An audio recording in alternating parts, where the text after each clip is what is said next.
Hey guys, and welcome back to this channel. In this video I'll be showing you guys how you can create a triple dancing video edit on CapCut PC. So select your video and you are going to copy and paste it. So right click, copy, and then right click paste, or use the shortcut.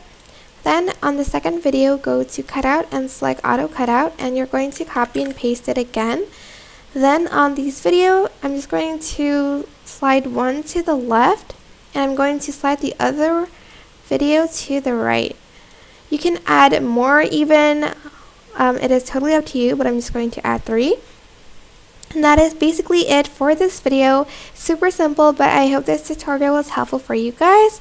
Don't forget to like, comment, share, and also subscribe to this channel if you haven't done that already.